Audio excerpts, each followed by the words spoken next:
Dalam sunyi ruang rumah sakit yang dinginnya menusuk tulang, tak ada suara penonton, tak ada cahaya panggung, hanya bunyi alat medis yang berdetak seperti pengingat bahwa hidup bisa berubah dalam hitungan detik. Aura Kasih, sosok yang selama ini dikenal ceria, kuat, dan penuh pesona, kini terbaring lemah dengan wajah pucat dan mata yang menyimpan ribuan pertanyaan. Pagi itu ia terbangun dengan rasa mual yang tak biasa, tubuhnya menggigil, kepalanya berat, dan langkahnya nyaris tak sanggup berdiri.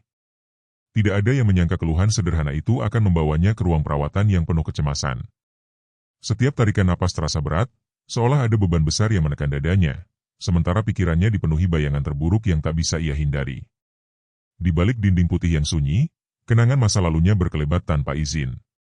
Panggung megah, sorot lampu terang, sorakan penggemar, dan suara musik yang dulu mengalir dalam nadinya kini terasa seperti mimpi yang sangat jauh.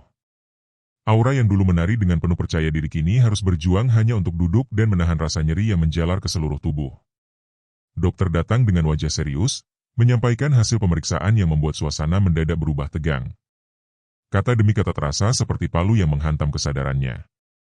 Ini bukan sekadar gangguan kesehatan biasa, ini adalah peringatan bahwa tubuhnya sedang meminta perhatian dengan cara yang keras dan menyakitkan. Di luar ruangan, keluarga dan orang terdekat menunggu dengan perasaan campur aduk antara harap dan takut. Tak ada yang berani berbicara keras, seolah suara sekecil apapun bisa mengganggu takdir yang sedang dituliskan.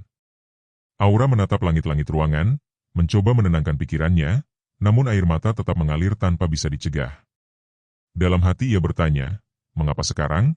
Mengapa di saat hidupnya sedang berusaha kembali bangkit? Ia bukan hanya seorang artis, ia adalah seorang ibu. Seorang perempuan yang memikul banyak tanggung jawab dan harapan. Rasa sakit yang ia rasakan bukan hanya di tubuh, tetapi juga di jiwa. Setiap menit yang berlalu terasa seperti 1 jam. Jarum jam bergerak lambat, sementara pikirannya terus dipenuhi ketakutan tentang masa depan. Apakah ia masih bisa kembali bernyanyi, kembali menari, kembali menjalani hidup seperti sebelumnya? Atau semua ini akan menjadi titik balik yang mengubah segalanya? Dalam keheningan itu, Aura menyadari bahwa ketenaran tidak bisa melindunginya dari rapuhnya tubuh manusia. Ia adalah manusia biasa yang bisa jatuh sakit, bisa takut, bisa merasa tidak berdaya. Namun di balik semua itu, ada satu hal yang masih ia genggam erat, yaitu harapan.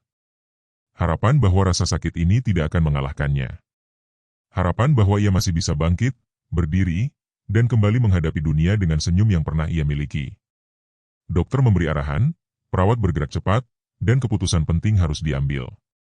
Aura hanya bisa pasrah, mempercayakan hidupnya pada tangan-tangan medis yang kini menentukan langkah berikutnya. Dalam hatinya, ia berdoa, bukan hanya untuk kesembuhan, tetapi untuk kekuatan menghadapi apapun hasilnya nanti. Malam pun datang dengan membawa sunyi yang lebih dalam.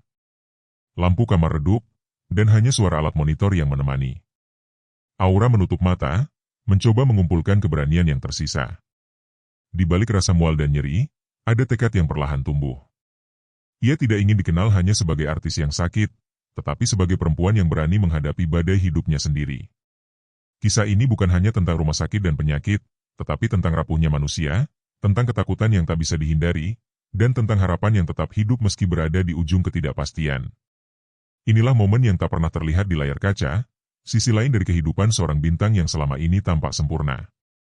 Di balik gemerlap dunia hiburan, ada air mata yang jatuh dalam diam, ada doa yang dipanjatkan tanpa suara, dan ada perjuangan yang tidak pernah difoto kamera. Aura Kasih kini berada di titik di mana hidup memaksanya berhenti sejenak, untuk mendengarkan tubuhnya sendiri, untuk menyadari bahwa kekuatan sejati bukan terletak pada popularitas, tetapi pada keberanian untuk bertahan. Di ruang rumah sakit itulah, sebuah babak baru kehidupannya perlahan dimulai, bukan sebagai idola, tetapi sebagai manusia yang sedang berjuang melawan rasa sakit dan ketakutan, sambil tetap menggenggam secercah harapan akan hari esok yang lebih baik.